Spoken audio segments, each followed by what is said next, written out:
Hello and welcome to the Haaretz Podcast. I'm Allison Kaplan-Summer in Tel Aviv.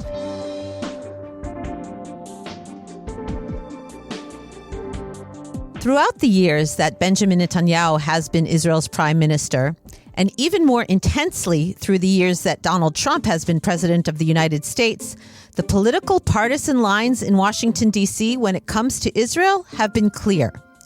Republicans were reflexively supportive of Israel, particularly under Netanyahu's leadership, and Democrats have been far, far more critical. That already established dynamic increased with the strengthening over the years of the Democrats' progressive wing and the firm grip of pro-Israel evangelicals and Trump's MAGA wing on the Republican side of the aisle. But the Gaza war, as it has in most cases, has changed everything. The isolationist wing of the Republican Party is becoming more vocal in questioning the U.S.-Israel alliance, and the anti-Semitic leanings of the American extreme right, already evident in the first Trump term, are having a resurgence online and are hitting the GOP mainstream. And so, even the most diehard supporters of Israel in the conservative camp, evangelicals, are having a visible generational shift. What exactly is happening here, and how is Israel trying to counter it? I addressed these questions to Haaretz Washington correspondent Ben Samuels and our cyber reporter Omer Ben Jacob, who recently published an investigation on Israeli government online persuasion campaigns targeted at the American right. Our conversation is coming up.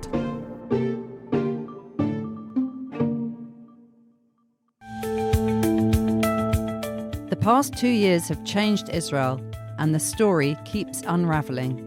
Understand it with Haaretz. Subscribe now for 50% off with the code Haaretz50. That's Haaretz50. Haaretz Washington, D.C. correspondent Ben Samuels, welcome to the podcast. Great to be with you. And Haaretz cyber and disinformation correspondent Omer Ben Jacob, thanks for coming on as well. A pleasure. Thank you. Ben, let's start with the hot headlines. Republicans are still absorbing the impact of the suddenly announced resignation of Georgia Congresswoman Marjorie Taylor Greene, who used to be the epitome of MAGA and Trump loyalty. She is famous, of course, for promoting the Jewish space lasers conspiracy theory. Before the resignation, Ben, you wrote that the Trump-Taylor Greene feud was, quote, part of Trump's worsening hold over MAGA's future, particularly as it relates to criticism of Israel and blurring with anti-Semitism. Can you talk about how exactly the Trump-Greene split related to Israel and anti-Semitism? Sure. And I mean, on one hand, this is a really kind of shocking development that no one saw coming. On the other hand, this has kind of been brewing for weeks, if not months now. So the real fissures began over the summer with the Israel-Iran war. And Marjorie Taylor Greene really became the loudest Republican serving in Washington. Obviously you had the fringe figures in the MAGA world like Steve Bannon and Tucker Carlson criticizing Trump's support of Israel in the war. But Marjorie Taylor Greene was really the only Republican lawmaker, I should say, to really voice criticism of Trump abandoning the America First tenets of MAGA and really putting Israel at the forefront of his political interest, which obviously, there are many fallacies with that kind of argument. But that was the sort of party line that was emerging from Marjorie Taylor Greene. And this never really went away in the ensuing months. In fact, Marjorie Taylor Greene only really increasingly leaned in to this sort of new political persona and this new channel she was digging for herself, where she was saying that, what MAGA really means is not how it has been defined by the Trump administration in supporting Israel doing whatever it wants to do in Gaza, whatever it wants to do in the Middle East. And what MAGA world really wants is America first and America only. And that doesn't mean prioritizing Israeli interests. The snowball kind of kept rolling from there, where she became very critical. She was always like pretty critical of AIPAC and other pro-Israel organizations that work on the Hill. But it really became among her top issues, talking about the alleged nefarious conduct of the pro-Israel lobbying organizations that work on the Hill and their role in American electoral politics and the pressure campaigns that they put on American lawmakers. And it really started worsening this divide between the Republican establishment and Donald Trump and Marjorie Taylor Greene. But what really broke the relationship was the controversy over the Jeffrey Epstein files. Trump spent months trying to get Congress to not push for the discharge of the DOJ files related to the case. You know, a big suspicion was that it was because of his own name that was in it, or otherwise there may be U.S. intelligence matters that would be implicated in the release of the files. But Marjorie Taylor Greene really pushed for the release of these documents. And she specifically floated many times over the past few weeks that Israeli intelligence was implicated inside the Epstein files. And the fact that like Trump and Greene had a falling out over the Epstein files wasn't necessarily because what she was saying about Israel in the documents. But the fact is that, you know, her conspiratorial framing of the documents implicated both Donald Trump and the Israeli government's alleged role in the Epstein files. So where we're at now is her resigning, but it's not exclusively about Israel and exclusively about her positions on Israel. But you can't take Israel out of the narrative at all. In fact, it is like one of the pillars of the narrative of why she is leaving the House in 2 months.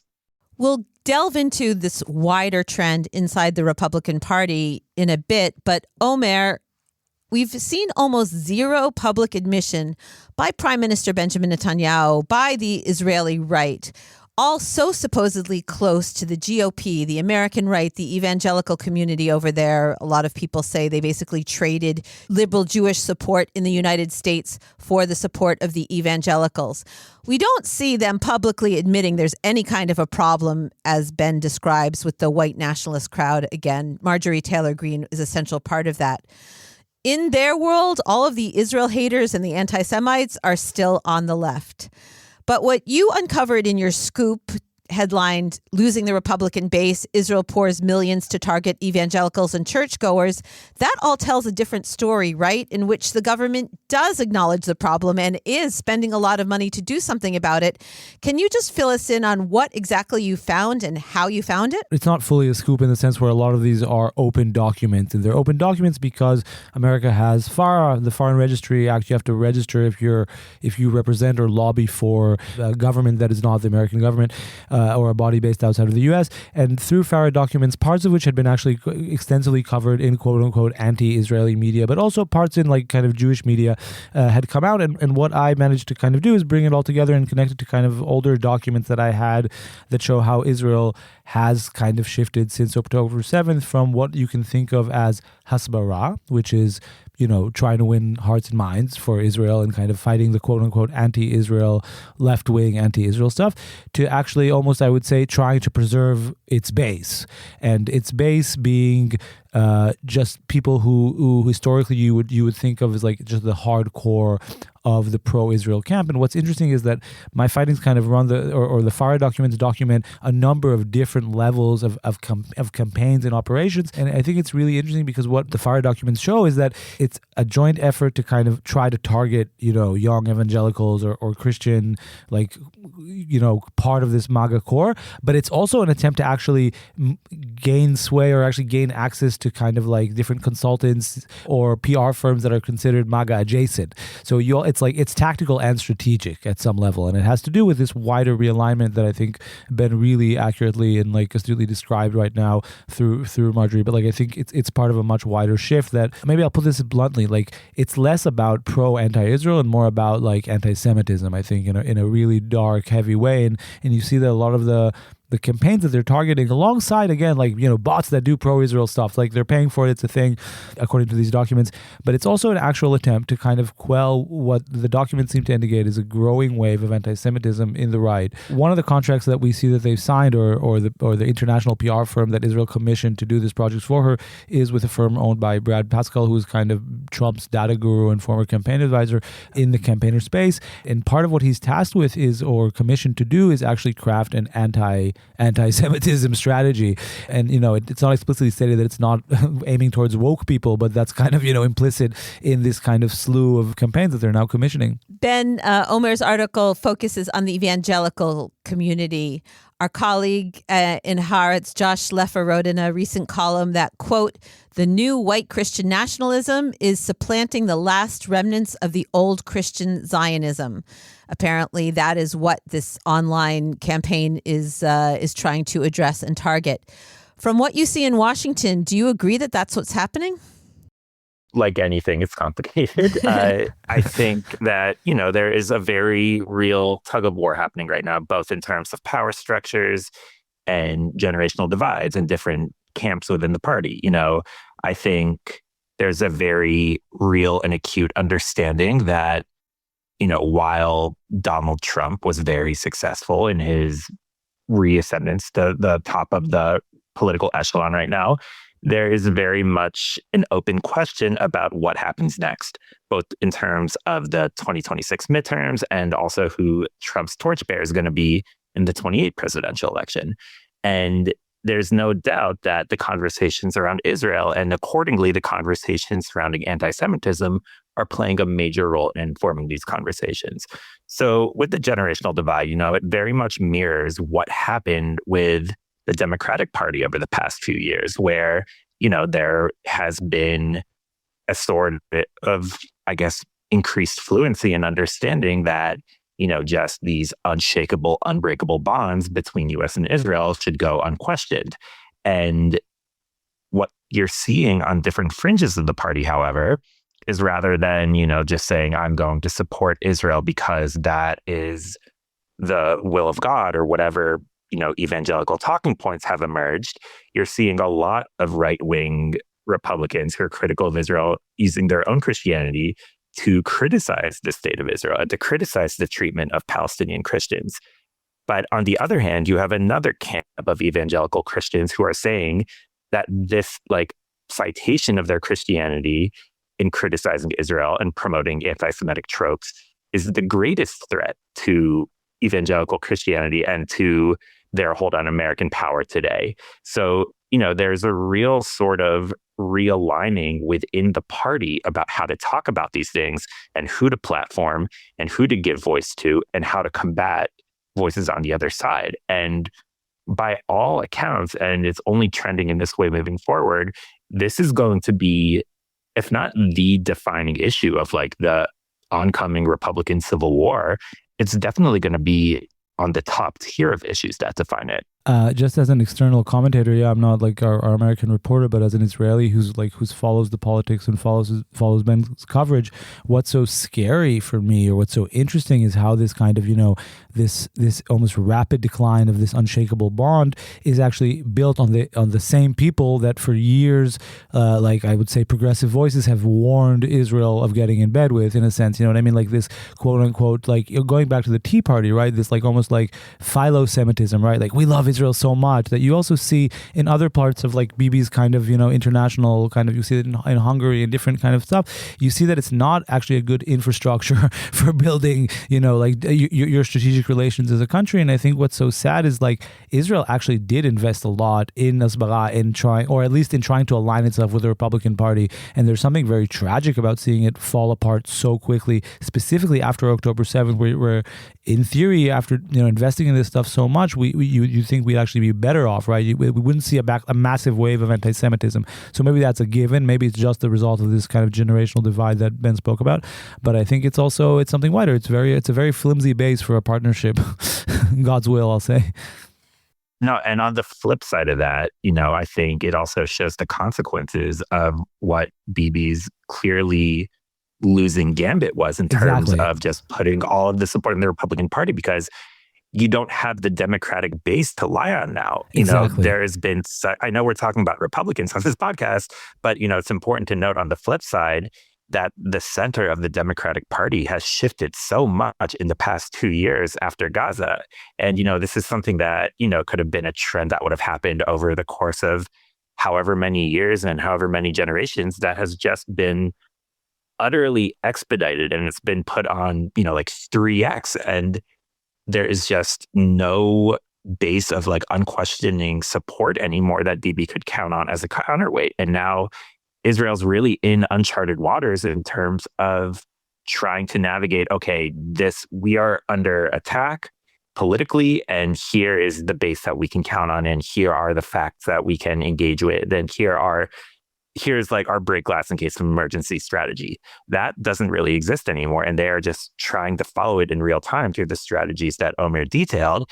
And it really is kind of throwing good energy after bad, and it's playing reaction rather than action. I fully agree. And if you look back at the start of the war, one of my earliest kind of scoops was that Israel was actually still doing on campaigns on that democratic center. So until like December of 2023, Israel still thought it had a chance to kind of, fight the good fight on this core audience, which was always the historic core audience of the Hasbara movement. Like it was never trying to win over right wing or also not really the hardcore woke. It was aiming for like middle centrist people who like could believe in a liberal kind of narrative about Israel, assuming like that it's that it's actually true.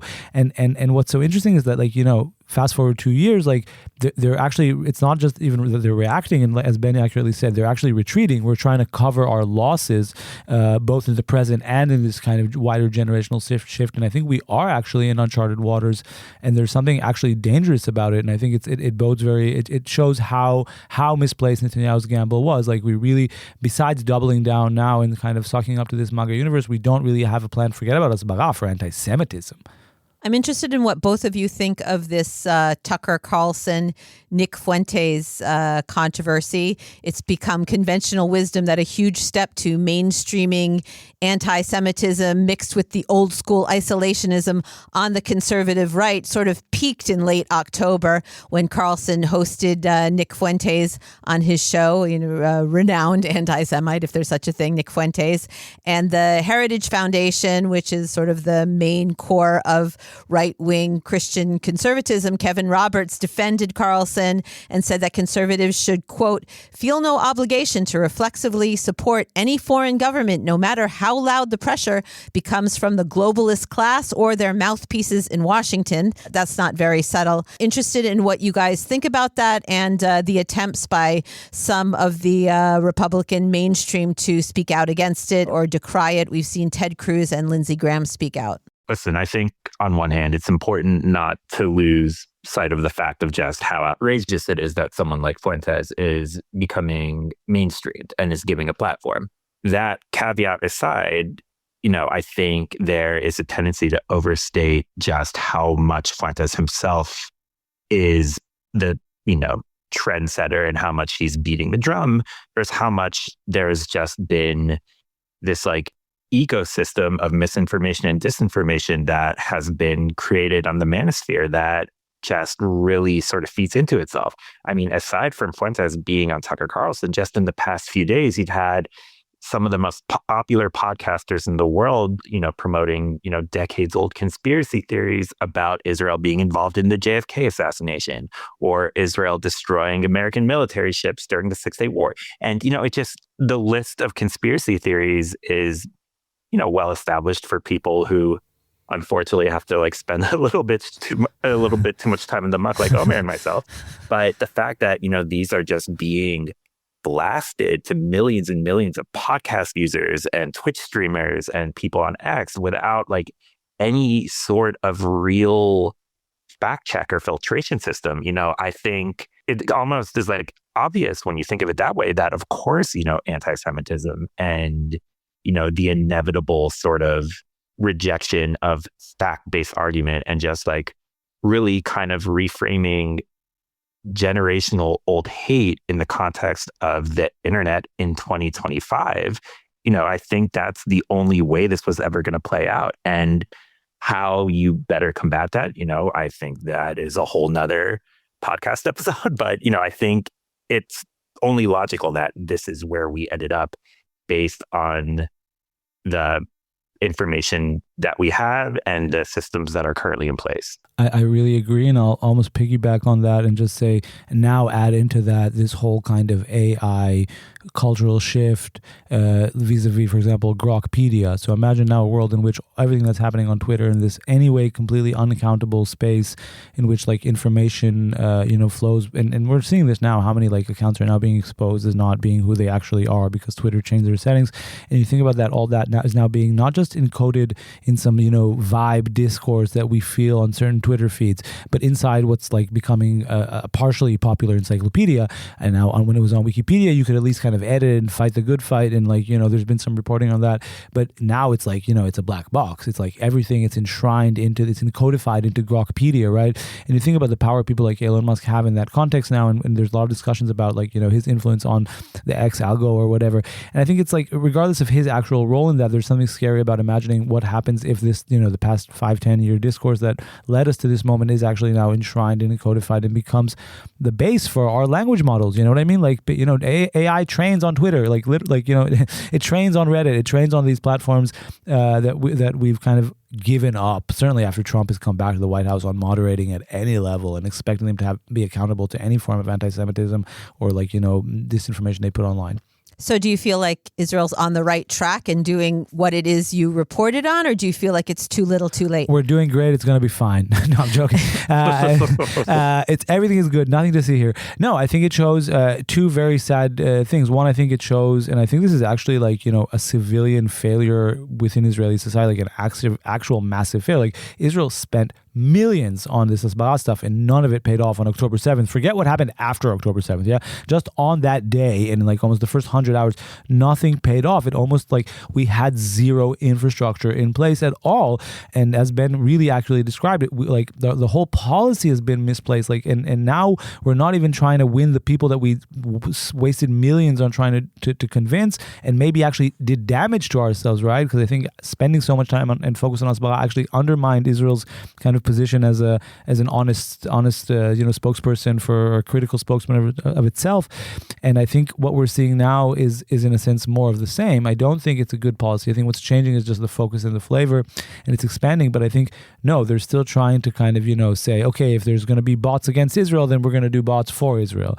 And there's something, this slippery slope logic is exactly what kind of led us here to begin with. And I think there is a real problem in our current issue, our inability to draw the difference between pro and anti-Israel, anti-Semitism, all this stuff is just going to keep fueling the issue.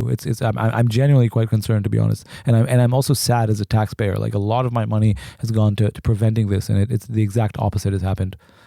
Guys, I want to close it up by talking about where right and left are meeting, both in the political arena and online.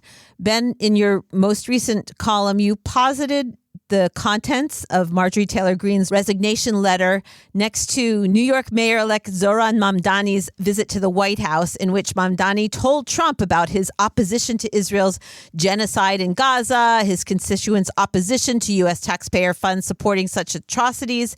And Trump said nothing back as part of his overall red carpet treatment of Mamdani.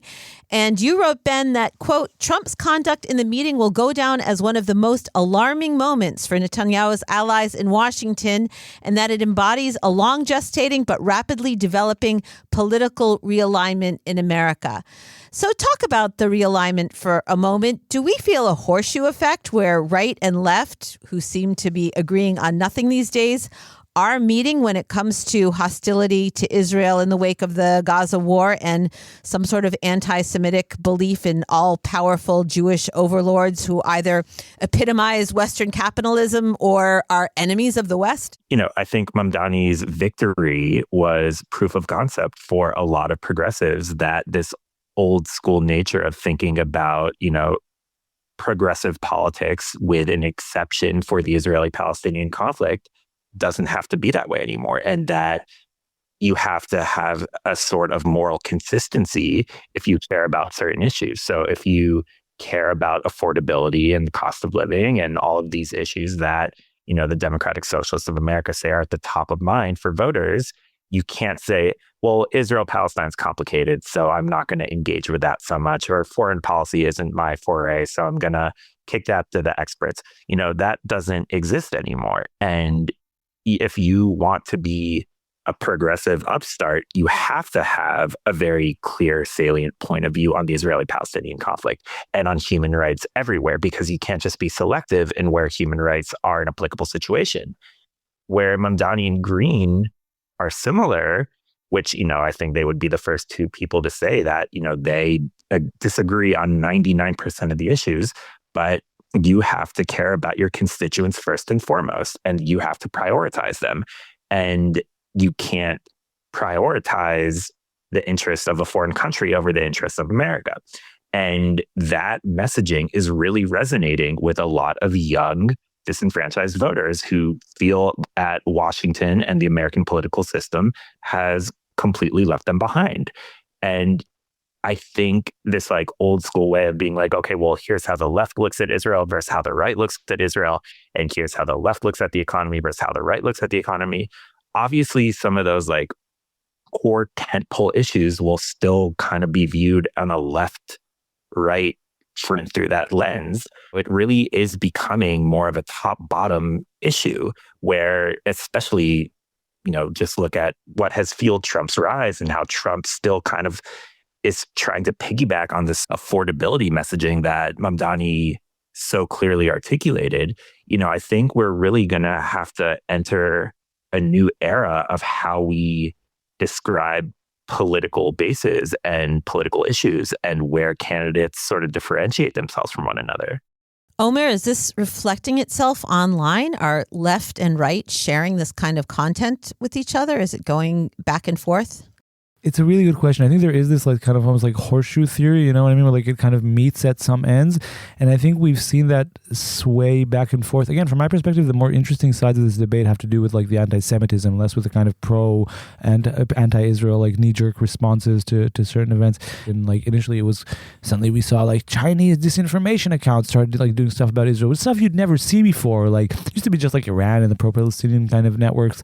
And then Russian, the Russian disinformation apparatus kind of got into it. And I think it has actually permeated and succeeded at a very broad, big level. And I think the question comes back to what is actual Israel's policy, not just about its public standing, but actually about anti-Semitism and this kind of actual fundamental attack on the Israeli state's raison d'etre and what you can actually, defend or you can't defend online, what people are into or not into. And I think the attack on the basic infrastructure of Israel's standing as a nation state has reached a point where it's just clear for everyone. Netanyahu recently shared a piece by the left-wing outlet Jacobin that had to do with Epstein and Barak, and I won't delve into this conspiratorial debate, but the debate around it showed how mired we are in distrust around anything related to Israel. And I think what was so interesting about that specific case, when you contrast it to the debate you just had with Ben, is how Netanyahu is actually at some level aligned with these kind of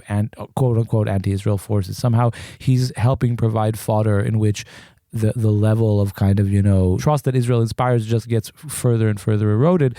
And I think it just shows this kind of broader concerning alignment, which mirrors itself also across Israel. We have fake news and disinformation in Israel also because Netanyahu refuses to have this stuff regulated for his own political reasons internally. And it's interesting that we're also paying the price for it externally at very hardcore fundamental levels. Ben, finally, back to the issue of the GOP and the evangelicals, what's happening on the conservative right.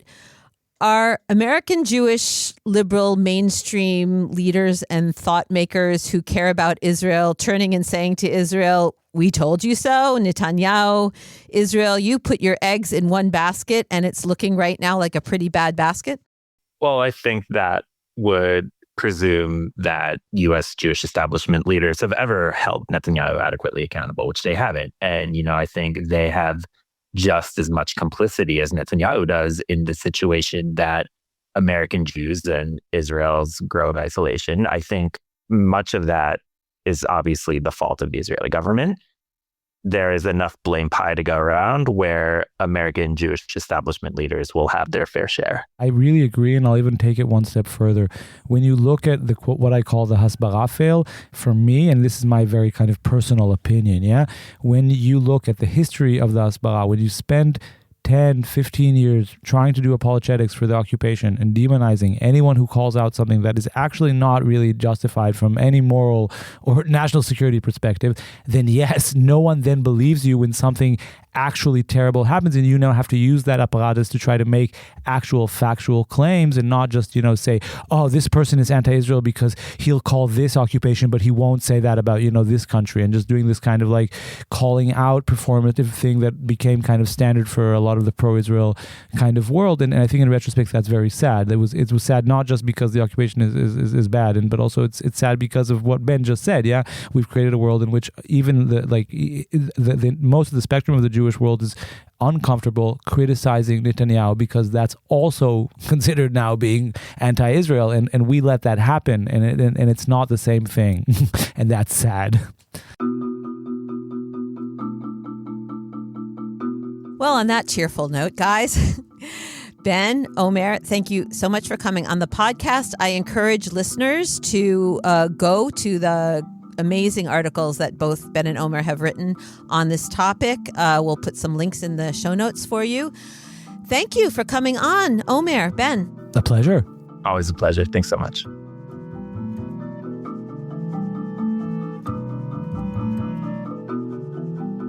And that wraps things up for this episode of the Haaretz Podcast. Thanks to my guests, Ben Samuels and Omer Ben Jacob, and to producer and editor Nara Malkin.